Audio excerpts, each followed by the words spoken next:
Hello and welcome to a Wheels Boy quick review of what might very well be the cheapest compact SUV we have ever reviewed on the channel, the Wuling Asta.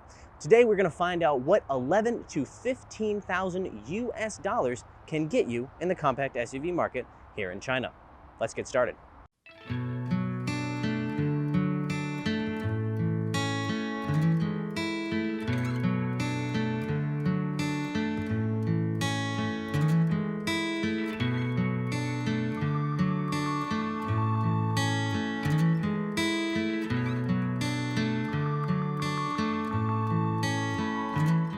Now, the first thing that eagle-eyed viewers will notice about the front-end styling of the Wuling Asta is this badge right here. Now, this is a regular Wuling badge, but the color's a little bit different.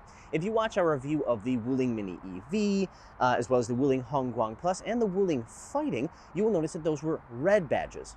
Okay, well, the Wuling Fighting was pink, but that's because it had a wrap on it. But anyways, those were red badges. This silver badge is meant to indicate a more premium offering from the Wuling brand. Now, if you're anything like me, you've probably never heard the words $11,000 to $15,000 and premium put together at the same time, but hey, everything is relative.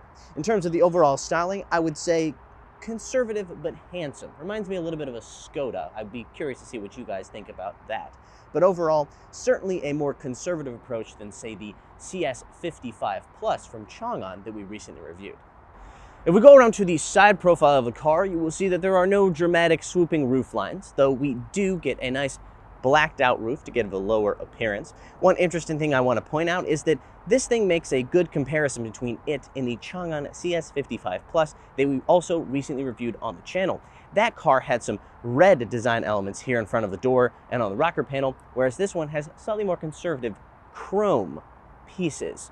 I guess it's kind of a thing of personal preference, whichever one you'd rather choose.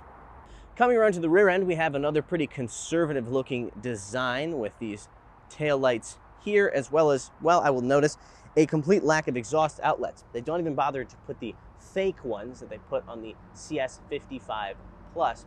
Maybe that's explained by the price difference of around $1,000 to $2,000 US for the trim levels. Let's open up the rear end. Space back here, pretty good in terms of the depth reaching this way, but in terms of the depth going down here, actually quite a high load floor as a result of the spare tire that they keep under here. Also some pretty cheap feeling materials, especially this board right here. Not great, but hey, $11,000 to $15,000.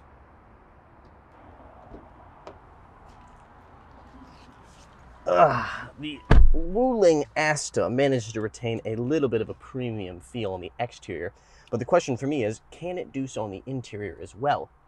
The answer is, kind of, I guess. There are some slightly more upscale features. For example, these seats on this particular car are very well designed. I would say that the look of them and the material quality feel is pretty nice.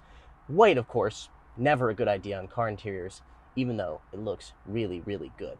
The rest of the interior design, well, material quality is pretty much what you would expect. Hard plastics everywhere. Fit and finish, not bad, actually. In front of me, I have a LCD instrument cluster as well as a 10.25-inch center screen here, the UI for which is perfectly fine, but one thing I have noticed is it is incredibly reflective. There have been multiple occasions in which I'm trying to look at the 360-degree camera or the any kind of menu, and I just can't see what's on the screen.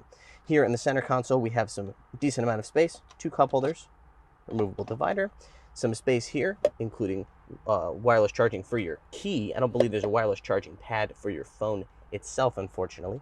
And then one small detail that I like is the physical buttons here, which are arranged in a very effective manner and fall easily to hand. There are a few things I want to point out about the rear seating in the Wuling Asta.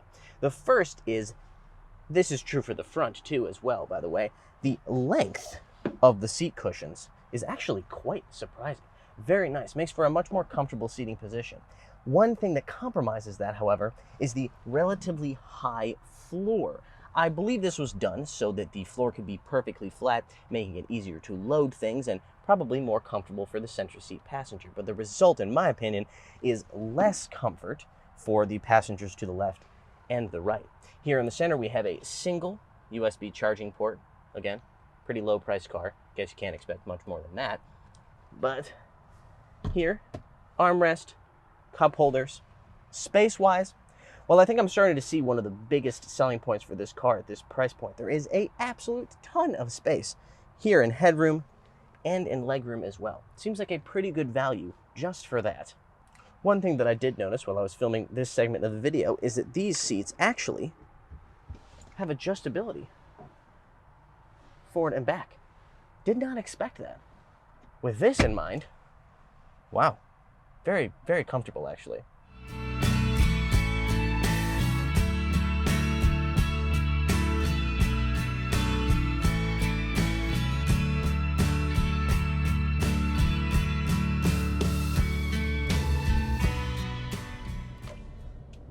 The power figures and powertrain things for this car are going to sound pretty familiar to you if you watched our review of the Baojun Valley or the Wuling Hongguang Plus, because this thing has a 1.5-liter turbocharged 4-cylinder, making 108 kilowatts and 250 newton meters of torque, aka 147 horsepower and 185 pound-feet.